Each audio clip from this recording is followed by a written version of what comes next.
The day I became the most hated person in Lakeside Estates was also the day my wife refused to open our barn for the neighbourhood tyrant Karen Wellington.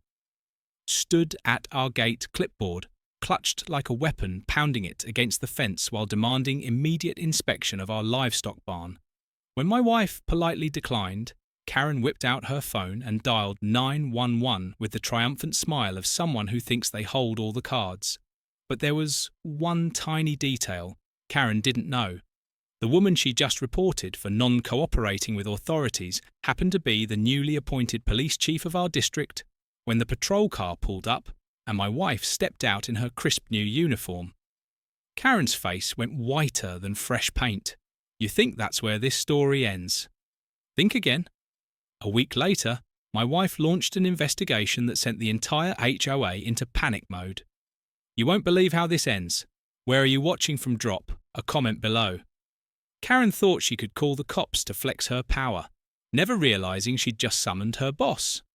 I never thought I'd be the guy fighting a homeowners association, but life has a twisted sense of humour. My name is Marcus Ashford, and 6 months ago I inherited 15 acres of prime real estate in what used to be farmland, before developers decided to build McMansions around it. The property came with a 1952 barn that my grandfather built with his own hands, complete with weathered wood siding and a rusty tin roof that sang in the rain. Most people saw it as an eyesore, but to me it was a connection to family history that I couldn't put a price on. When Sarah and I moved in, we knew the Lakeside Estates HOA wasn't thrilled about having actual agriculture in their picture. Perfect suburban paradise. Sarah Chen Ashford, my wife of 3 years, had just transferred from the state police to become the new district police chief, a promotion that came with better hours and the promise of a quieter life. We figured the worst we'd face would be complaints about our chickens being too loud, or maybe some pushback about our vegetable garden not meeting the community's aesthetic standards. Karen Wellington introduced herself on our second day by marching up our driveway with a folder thick enough to use as a doorstop. She was the kind of woman who wore pearls to check the mail and treated HOA meetings like board meetings at Fortune 500 companies. Her perfectly styled blonde hair never moved, even in strong wind, and she had the unsettling habit of speaking to adults like they were children who'd forgotten their homework. "Welcome to Lakeside Estates," she'd said, not bothering with pleasantries.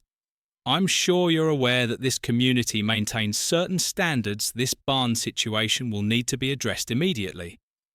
The barn situation became Karen's obsession over the following weeks. She'd drive by our property twice daily, sometimes stopping to take photos with a telephoto lens that looked like something a private investigator would use. Sarah and I would watch from our kitchen window as Karen measured distances from the road, consulted thick rule books, and made notes on her ever-present clipboard 3 weeks into what I'd started calling the Karen campaign. He escalated from passive-aggressive notes in our mailbox to showing up unannounced with inspection demands that Tuesday morning I was in my home office when I heard the familiar sound of her sensible heels clicking up our driveway like a countdown timer. Sarah answered the door in her casual clothes, coffee mug in hand, clearly not in the mood for another lecture about property values. "Mrs. Wellington," she said politely, "what can I help you with today?" Karen launched into what sounded like a prepared speech about new HOA regulations requiring immediate inspection of all outbuildings for compliance with recently updated aesthetic guidelines. "I'm going to need access to that barn right now," Karen concluded, pointing dramatically toward the structure, like she was identifying a crime scene. "The community has concerns about what might be stored in there. And frankly, your refusal to cooperate is creating suspicion among your neighbours." Sarah sat down her coffee mug with the kind of deliberate control that I'd learned meant she was getting seriously annoyed. "Mrs. Wellington, I appreciate your dedication to community standards, but we're not opening our private property for inspection without proper legal documentation and reasonable notice."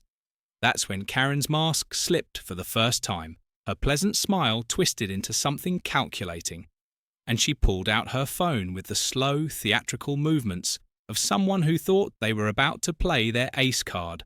"Fine," she said, dialing 911. "I'm reporting non-operation with official community oversight. This is Karen Wellington, Lakeside Estates HOA President, and I need police assistance with residents who are refusing to comply with lawful inspection requirements." I had to bite my lip to keep from laughing as Karen described Sarah as the wife who was obviously hiding something and requested immediate police response. What happened next was better than any comedy show I'd ever watched. The patrol car arrived within 10 minutes, just as Karen had predicted. But when the door opened and Sarah stepped out in her brand new police chief uniform, Karen's expression went through about 5 different stages of confusion before settling on pure horror. "Good morning, Mrs. Wellington," Sarah said professionally, pulling out her notebook. "I understand you called to report non-operation with authorities. I'm here to investigate your complaint." The silence that followed was so complete, I could hear birds chirping 3 blocks away. Karen opened and closed her mouth several times, looking like a fish trying to breathe air, while Sarah waited with a patient expression of someone who dealt with difficult people for a living. Finally, Karen managed to stammer. I didn't realise. I wasn't informed that you were." Her voice trailed off as the full implications began sinking in. But as she reached her BMW, Karen stopped and turned back toward us with an expression that sent chills down my spine. The embarrassment was gone, replaced by something much more dangerous. "This is interesting," she said quietly, her voice carrying clearly in the morning air. "I have orders placed outside the catalogue for dealing with difficult cases like this." The phrase was oddly specific, almost like code, and the way she said it made me think of business transactions rather than community disputes. As Karen drove away, I found myself remembering something my grandfather had told me years ago when I was helping him fix fence posts. "Son," he'd said, wiping sweat from his forehead, "protecting this land isn't just about being strong, it's about being smart. There are secrets here that you'll understand when the time comes," standing in the same barn where he'd spent countless hours. I wondered if that time had finally come. Karen's behaviour was too calculated to be just about HOA aesthetics. Whatever she was planning, she just made one crucial mistake by underestimating both me and the woman I'd married. The next 48 hours taught me that Karen Wellington didn't just lose. Gracefully, she weaponized her embarrassment by. Thursday morning, my phone was buzzing with notifications from the Lakeside Estates Facebook group, where Karen had posted a carefully crafted narrative about police corruption and family members protecting each other. Instead of serving the community, her post complete with photos of our property taken from multiple angles, painted Sarah and me as power-abusing conspirators who were hiding something sinister behind our refusal to allow routine community safety inspections. Karen's social media offensive was surgical in its precision. She shared news articles about police misconduct from other states, tagged local news outlets, and used phrases like accountability and public trust, with the skill of someone who understood exactly how to manipulate public opinion. By Friday afternoon, the local newspaper had picked up the story with a headline that made my stomach drop. "New police chief's family refuses. Community safety inspection conflict of interest or abuse of power." The pressure reached Sarah's office by Monday morning. Her captain called to inform her that Internal Affairs was opening a preliminary inquiry into potential conflicts of interest and that she should avoid any direct involvement in HOA matters. Until the investigation concluded, Sarah came home that evening looking like she'd aged 5 years in one day, 20 years building my reputation, she said, sitting heavily at her kitchen table. "And this woman might destroy it before I've even had a chance to prove myself in this job." But while Karen was busy playing media manipulation games, I was making some discoveries of my own. My neighbour, Jimmy Rodriguez, had been unusually quiet since the Karen incident, and when I finally cornered him at his mailbox, the reason became clear.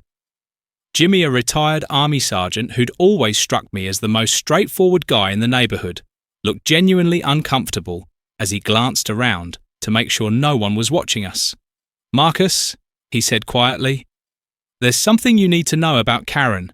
She's been having some very interesting phone conversations about cash payment orders and nighttime delivery schedules." Jimmy's revelation hit me like a cold slap. He explained that his insomnia had led to late-night walks around the neighborhood, during which he'd overheard Karen on her phone, discussing what sounded distinctly like business transactions, rather than community management. She talks about invoice adjustments, offshore payments, and something she calls international partnership logistics. Jimmy continued, his military background evident in how he'd mentally catalogued the suspicious details.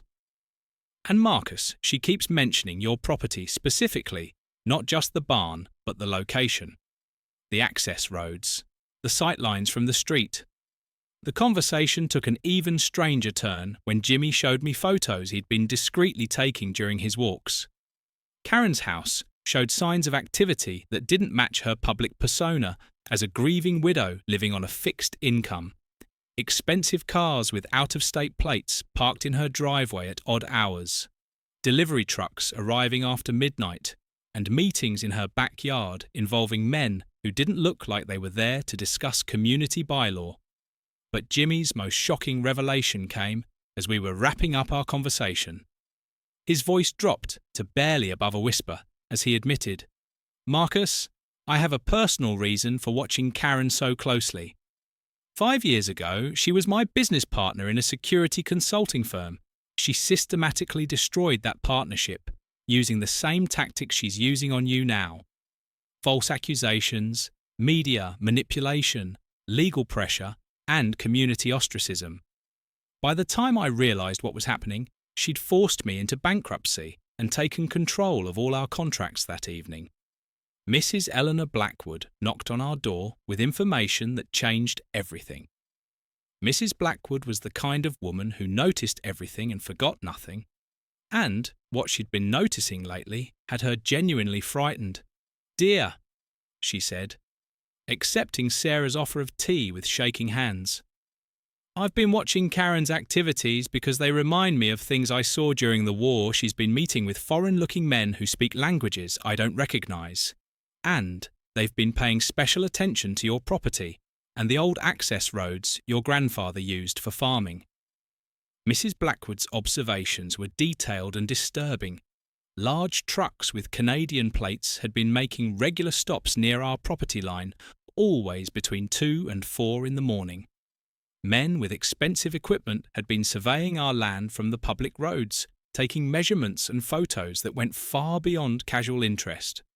Most concerning of all, Karen had been overheard discussing timeline pressures and mentioning that certain inventory transitions needed to happen before winter weather made transportation more difficult, as I helped Mrs. Blackwood to her car.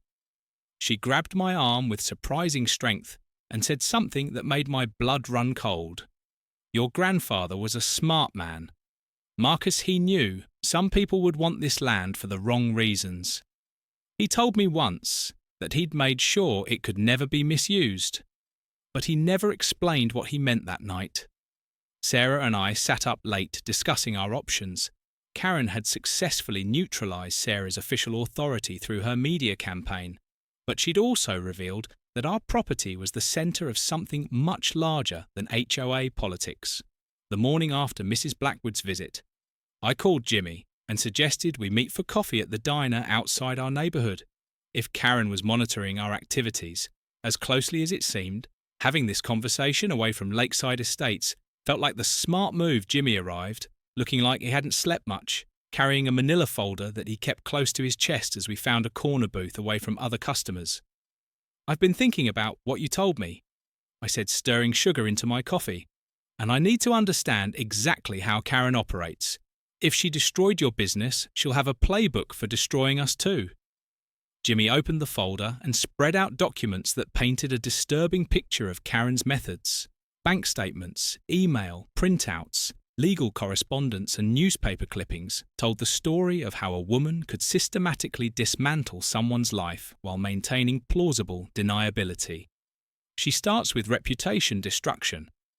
Jimmy explained, pointing to articles about his security firm's alleged mismanagement, false complaints to licensing boards, anonymous tips to local media, carefully orchestrated social media campaigns that make you look incompetent or corrupt by the time you realize what's happening. Half the community believes you're a problem that needs to be solved. The financial records were even more revealing. Karen had used her position in their partnership to redirect contracts to shell companies she controlled while simultaneously filing complaints about Jimmy's work quality with their clients. When Jimmy tried to fight back, she'd already positioned herself as the responsible partner trying to save the business from his mismanagement. The worst part, Jimmy said, his voice heavy with old pain, was that she made it look like I was the one causing problems. Every move I made to defend myself, she'd already anticipated and turned into evidence against me. But Jimmy's research hadn't stopped with his case over the past 5 years. He'd been quietly investigating Karen's activities and had discovered a pattern that went far beyond personal revenge. She's done this before, Marcus at least 3 other times, that I can document, always targeting properties in strategic locations, always using the same combination of legal pressure, social manipulation, and community authority to force people out. He showed me property records for parcels of land that Karen had somehow acquired after their previous owners faced similar campaigns of harassment and financial pressure. What made our situation different, according to Jimmy's analysis, was the specific attention Karen was paying to our barn and its location. Using satellite maps and traffic pattern studies, he determined that our property sat at the intersection of several major transportation routes with direct access to highways leading to Canada and Mexico. The old farm roads my grandfather had used for agricultural purposes provided multiple entry and exit points that would be invisible to casual observation. She's not just trying to get your land, Jimmy concluded. She needs your specific piece of land for something that requires discreet transportation access after our meeting. I drove home with my head spinning from everything Jimmy had shared, but instead of feeling defeated, I felt something my grandfather would have recognized. The focused determination that comes from finally understanding your opponent's strategy. Karen had made the mistake of assuming that because she'd successfully destroyed Jimmy's business, she could use the same tactics on us. What she didn't know was that Jimmy's experience had given us a roadmap for recognizing and countering her moves before they could gain momentum that afternoon. I decided to do some investigating of my own. I drove to the county records office and requested copies of all documents related to our property over the past 10 years.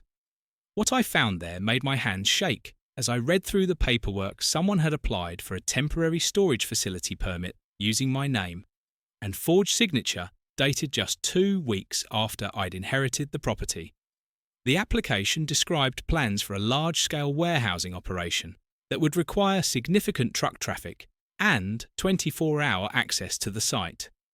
The forgery was obvious once you knew to look for it, but it had been skillfully done by someone who'd seen my real signature. Multiple times more disturbing was the supporting documentation that accompanied the application, including environmental impact statements and traffic flow analyses that would have taken months to prepare. Karen hadn't just decided to target our property after we moved in. She'd been planning this operation long before my grandfather died, which meant she'd been watching our family and waiting for the right opportunity to strike. When I confronted the records clerk about the fraudulent application, she seemed genuinely surprised and concerned. "Mr. Ashford," she said, pulling up additional files on her computer. "This application has been referenced in several other permits and zoning requests over the past 6 months. If it's fraudulent, that means we have a much bigger problem than just one fake signature." She showed me documents that revealed Karen had been using the fake permit as justification for requesting road improvements, utility upgrades, and traffic pattern changes that would all benefit the kind of large-scale operation described in the forged application. But the most shocking discovery came when the clerk showed me the financial backing documentation for the storage facility project. The funding was coming from something called Lakeside International Commerce Partners, with an address that traced back to a P.O. box registered under Karen's name. The project budget listed $12 million in initial investment, with projected annual revenues of $50 million from specialised logistics services for international clientele. These weren't the numbers you'd see for legitimate warehouse operations. They were the kind of figures that suggested something much more profitable and much less legal. That evening, I shared everything I'd learned with Sarah, who listened with the focused attention of someone trained to recognise criminal enterprises. "Marcus," she said quietly, "what you're describing sounds like money laundering on a massive scale, possibly connected to smuggling operations. The international partnerships, the emphasis on transportation routes, and the need for discrete storage facilities. Karen isn't just running some small-time HOA power trip. She's operating a sophisticated criminal network, and our property is essential to whatever they're planning the next morning." Brought confirmation that we were dealing with something much larger than we'd imagined. I woke up to find tyre tracks in our driveway that didn't match any of our vehicles, and fresh footprints around the barn that suggested someone had been conducting a detailed inspection of the building during the night. When I called Jimmy to report the intrusion, his response was immediate and urgent. "Marcus, if they're doing physical reconnaissance now, it means they're moving to the next phase of their operation. We need to document everything, and we need to do it fast." The evidence of nighttime surveillance on our property was the final straw that pushed Sarah from concerned wife to determined police chief. When I showed her the tyre tracks and footprints around our barn, something shifted in her expression that I'd only seen a few times during our marriage. It was the look she got when someone crossed a line that transformed a personal problem into a professional obligation. "Marcus," she said, pulling out her phone, "I don't care what Internal Affairs thinks about conflicts of interest. This has moved beyond HOA harassment into criminal activity, and that makes it my jurisdiction." Whether Karen likes it or not, Sarah's first call was to Detective Ray Morrison, her most trusted colleague from her previous department. Morrison specialised in financial crimes and had a reputation for unravelling complex money laundering operations that other investigators couldn't crack within 2 hours. He was sitting in our living room reviewing Jimmy's documents and the forged permit applications I'd discovered at the county office. "Sarah," Morrison said, spreading the paperwork across our coffee table, "what you're showing me looks like the infrastructure for a major smuggling operation, the financial backing, the transportation requirements, and the need for discrete storage facilities. Your neighbour isn't just running a neighbourhood power trip." Morrison's analysis confirmed our worst suspicions about Karen's activities. The $12 million in backing for the fake storage facility project had been traced through 3 shell companies before disappearing into offshore accounts. The traffic pattern studies included a detailed analysis of border crossing schedules and customs inspection procedures.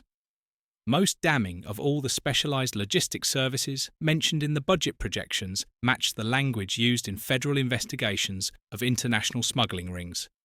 "The numbers don't lie," Morrison explained.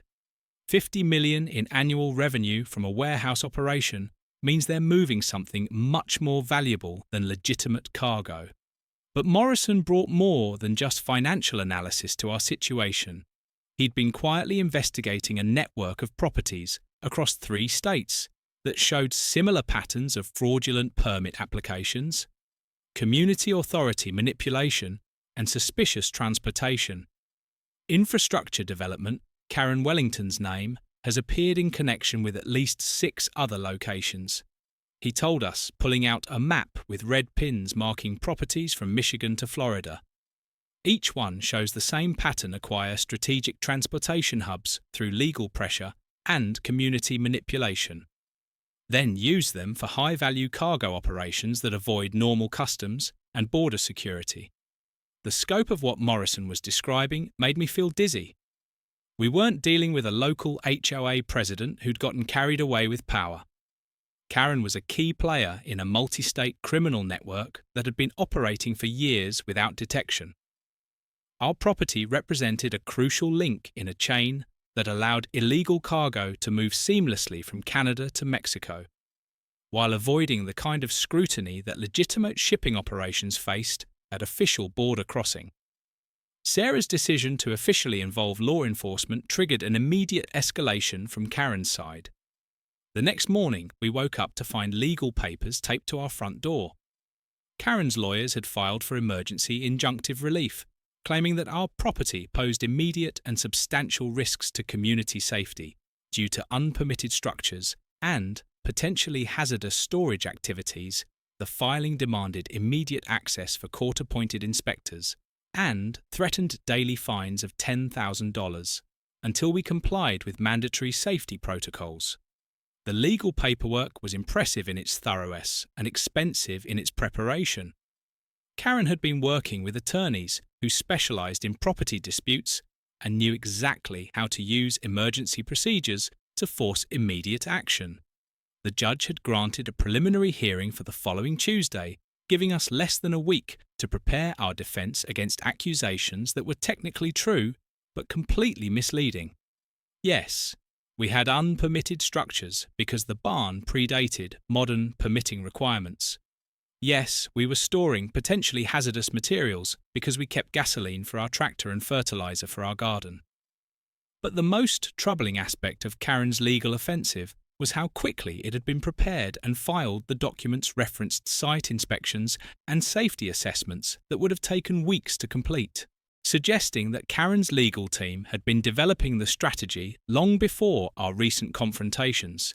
She'd been building a legal case against our property, while simultaneously developing her fraudulent permit applications, creating a two-pronged attack that would either force us to sell or give her the access she needed for her smuggling operations that afternoon.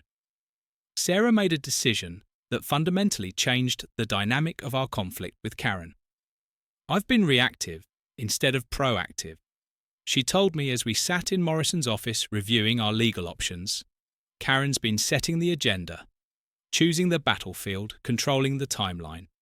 It's time for us to take the initiative. She turned to Morrison with the kind of focused intensity that had made her such an effective investigator. Ray, I want to know everything about Karen Wellington's financial activities, her business associates, and her travel patterns. If she's running a smuggling operation, there will be evidence, and I'm going to find it.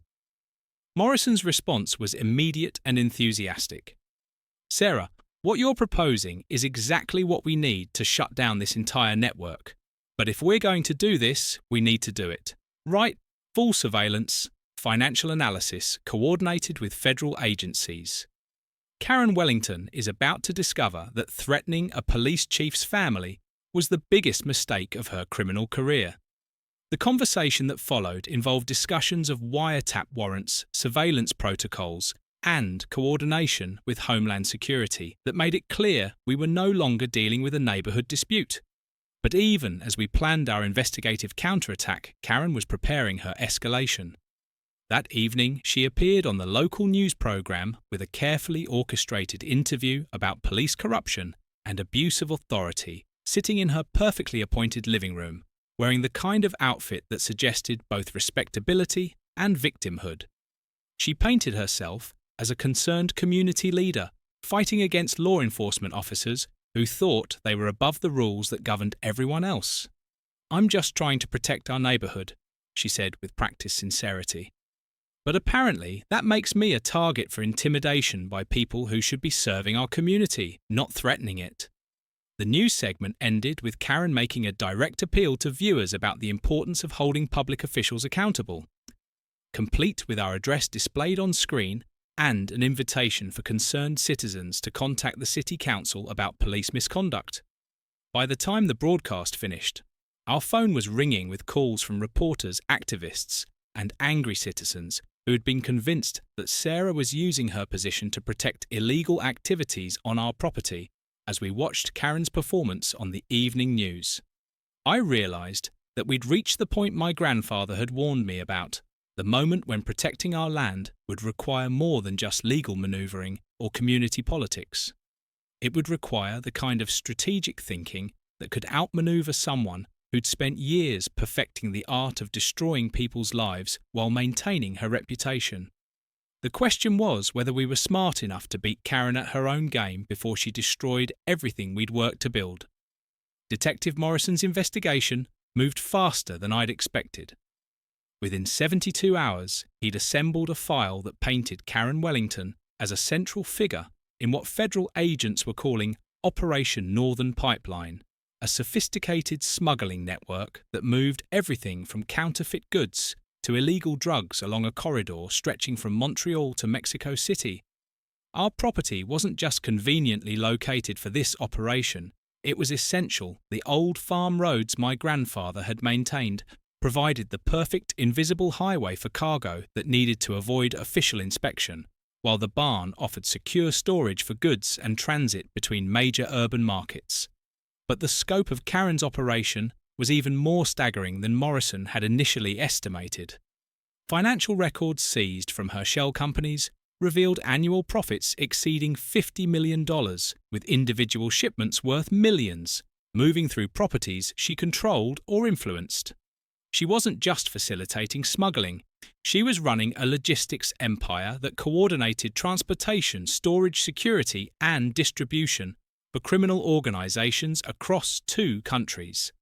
The HOA presidency had been perfect cover, giving her legitimate reasons to monitor property developments and transportation patterns, while maintaining her reputation as a concerned community leader. Morrison's briefing that Wednesday morning included satellite photos, financial flowcharts, and communication intercepts that read like something from a crime thriller.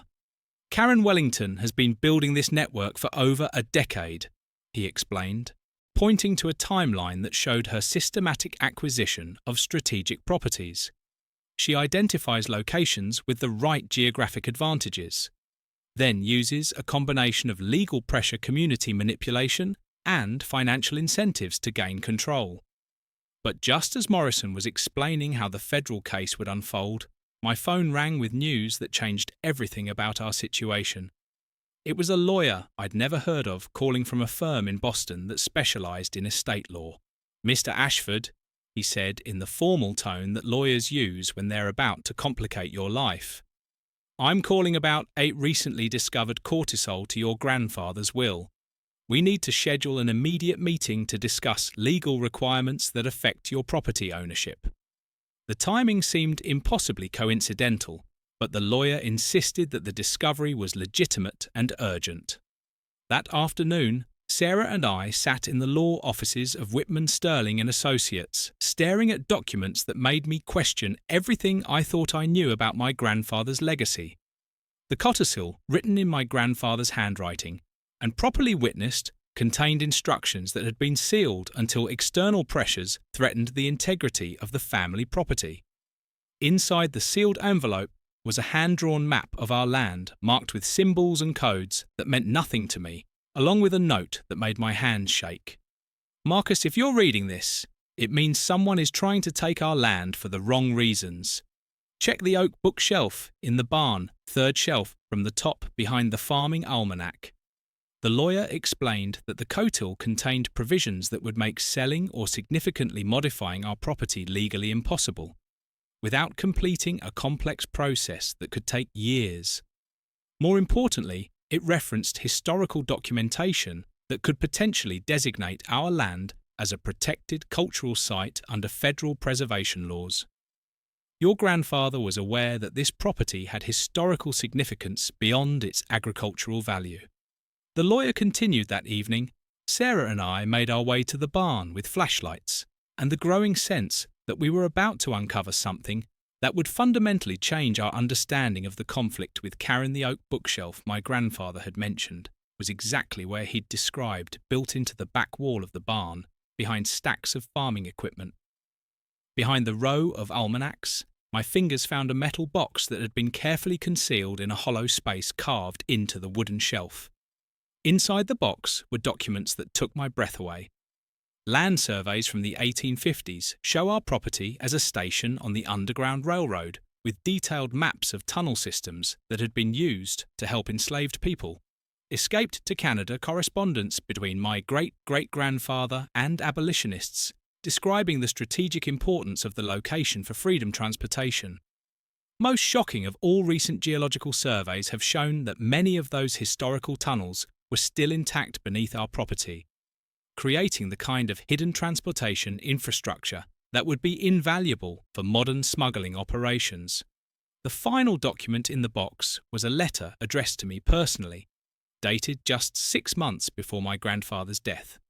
Marcus, it read, "If you're reading this, it means the land vultures have finally made their move.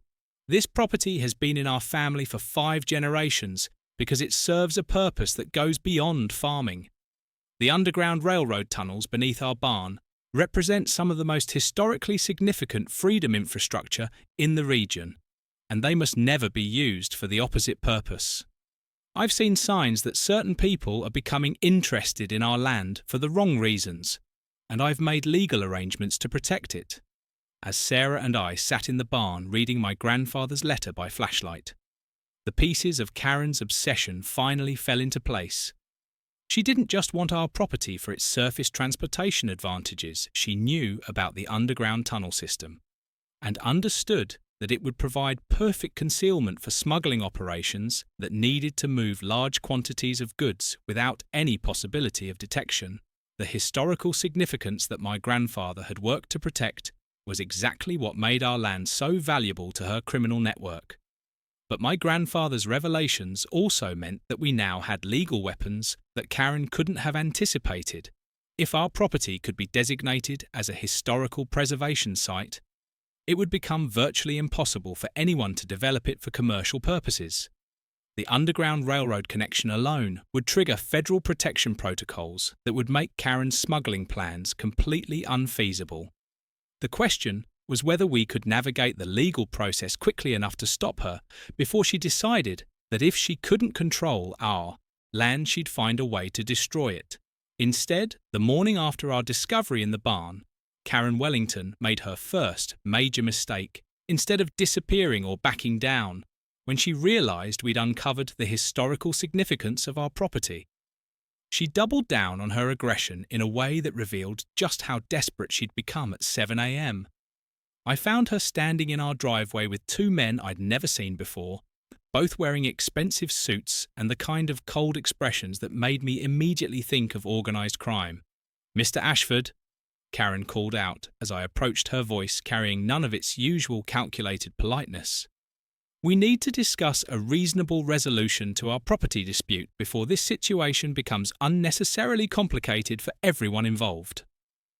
The threat was barely veiled, and the presence of her companions made it clear that Karen had moved beyond legal manoeuvring into something much more dangerous. But what she didn't know was that Morrison had anticipated exactly this kind of escalation. Sarah's phone buzzed with a text message that simply read, "Package delivered," which meant that federal surveillance equipment had been monitoring our property since midnight. Every word of Karen's threatening conversation was being recorded by agents who were positioned to intervene if the situation turned violent. But Karen's desperation led her to reveal information that the federal investigation had been trying to confirm for months. "You have no idea what you're interfering with," she continued, her carefully maintained facade cracking under pressure. "This operation involves partnerships that span multiple countries and generate revenue streams that your little farm could never compete with. The smart thing would be to accept our generous offer and walk away before you find yourself dealing with people who don't have my patience." One of her companions stepped forward and handed me a folder containing what appeared to be a purchase offer for our property at 3 times its assessed value. The offer itself was suspicious enough, but the supporting paperwork revealed details about Karen's operation that she hadn't intended to share. The purchasing entity was listed as Northern Gateway Logistics, with corporate addresses in Toronto, Buffalo and Tajana that formed a perfect corridor for cross-border smuggling. The timeline for the purchase completion was listed as immediate, with financing already secured through what the documents described as international investment partnerships. Most revealing of all, the intended use was described as specialized transportation and storage facilities for time-sensitive cargo operations. After Karen and her associates left, Sarah made a phone call that set in motion the final phase of the federal investigation Morrison. She said, putting the call on speaker so I could hear, "They just handed us everything we need to move against the entire network. Karen's getting sloppy because she's running out of time, and her international partners are putting pressure on her to secure our property immediately." Morrison's response was immediate and decisive. "Sarah, we're moving to the arrest phase. Karen Wellington and her associates are about to discover that threatening federal witnesses was the final mistake of their criminal careers. But before the federal agents could move against Karen Jimmy, Rodriguez appeared at our door with information that added an even darker dimension to our understanding of her criminal activities. "Marcus," he said, his military bearing more pronounced than I'd ever seen it, "I've been doing some research into Karen's personal history, and what I found changes everything about why she's so desperate to control your property." He pulled out a folder containing newspaper clippings, police reports, and insurance documents that painted a disturbing picture of Karen's transformation from grieving widow to criminal mastermind. The official story of Karen's husband's death had always been a tragic car accident on a rainy night 3 years ago. But Jimmy's investigation had uncovered inconsistencies in the police report insurance payouts that seemed unusually large, and witness statements that had been mysteriously amended after the initial investigation. Marcus Jimmy said, quietly, "I don't think Karen's husband died in an accident. I think she killed him when he discovered her criminal activities and threatened to expose her." The evidence was circumstantial but compelling. Her husband had been asking questions about Karen's financial activities in the weeks before his death, and he'd made appointments with both a divorce lawyer and an FBI field office that he never lived to keep. But Jimmy's most shocking revelation was that Karen's entire HOA presidency had been built on a foundation of lies and manipulation. The other board members weren't just complicit in her activities, most of them didn't exist. I've been checking voter registrations, property records, and social media profiles. Jimmy explained, "Half the people listed as HOA board members are either dead fictional or haven't lived in this area for years.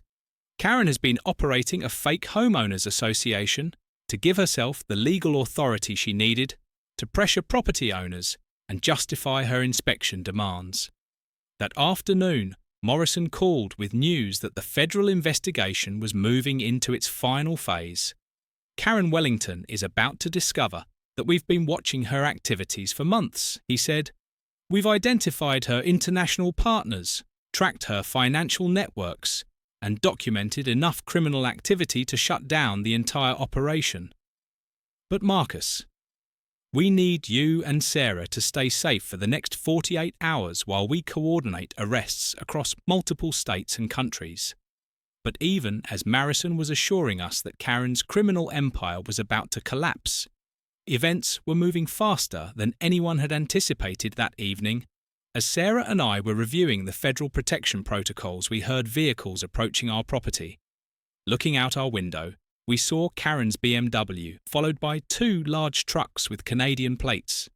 The same vehicles that Mrs. Blackwood had been reporting for weeks. Karen was making her final move, and it was clear that she'd decided if she couldn't control our property through legal means, she would take it by force as the federal agents led Karen away in handcuffs. Her final words carried an unmistakable threat. "This operation involves people who don't accept failure, and they will not let you destroy years of planning because of your sentimental attachment to family history."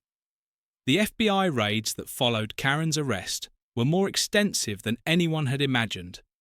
Within 6 hours, federal agents had executed coordinated arrests across 12 states and 3 countries, dismantling what authorities described as one of the largest cross-border smuggling operations in North American history.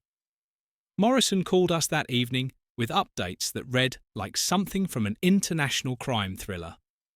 "Marcus, what you and Sarah uncovered led to the seizure of over $200 million in illegal goods, the arrest of 43 suspects, and the discovery of smuggling tunnels and storage facilities from Vancouver to Dejana. But the most satisfying part of the federal operation was what they found hidden on our own property, using ground-penetrating radar in the historical maps from my grandfather's secret box. Agents discovered that Karen had been using our underground railroad tunnels for the past 18 months, storing millions of dollars in contraband in chambers that had once sheltered people seeking freedom. The irony wasn't lost on anyone involved. The same passages that had been used to help enslaved people escape to Canada were being exploited by criminals to move drugs and stolen goods in the opposite direction. The evidence recovered from the tunnels beneath our barn was staggering in its scope, and organisation agents found detailed logistics records showing that over $15 million in illegal merchandise had been processed through our property since Karen gained access through a combination of legal pressure and physical intrusion. She'd been using sophisticated hydraulic lifts to move cargo between the surface and the underground chambers, while maintaining perfect deniability through her position as HOA president. The operation was so well organised that it had gone completely undetected by local law enforcement for over a year. But perhaps the most revealing discovery was Karen's office, hidden in the deepest section of the tunnel system and accessible only through a concealed entrance in our barn's foundation. The office contained financial records, communication equipment and strategic planning documents that painted a picture of criminal ambition that went far beyond simple smuggling.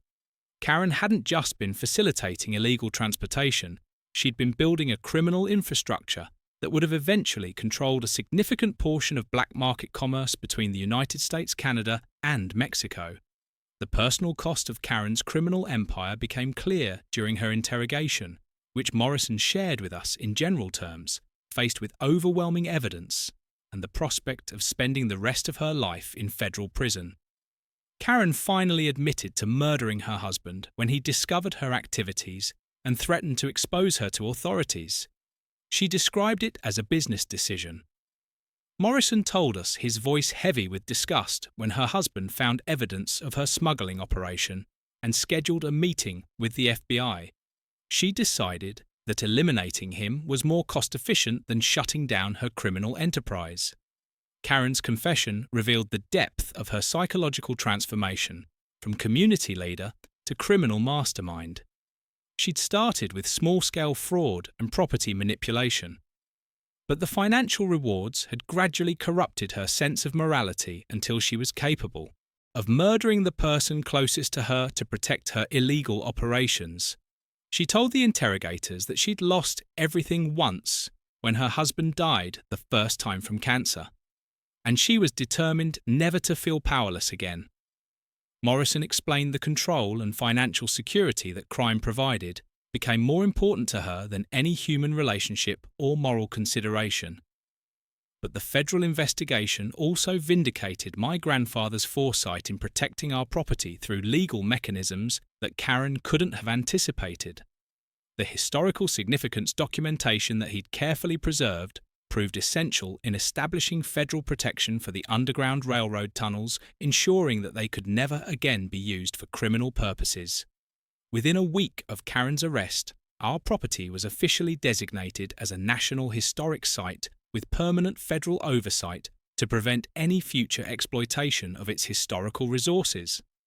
The legal protections that my grandfather had put in place also meant that we were entitled to significant compensation for the damage that Karen's operation had caused to our property and our lives. A federal government seizure of her criminal assets resulted in a settlement that not only covered all our legal expenses, but also provided funding for the Marcus Ashford Heritage Foundation, dedicated to preserving underground railroad sites and educating communities about the ongoing importance of protecting historical resources.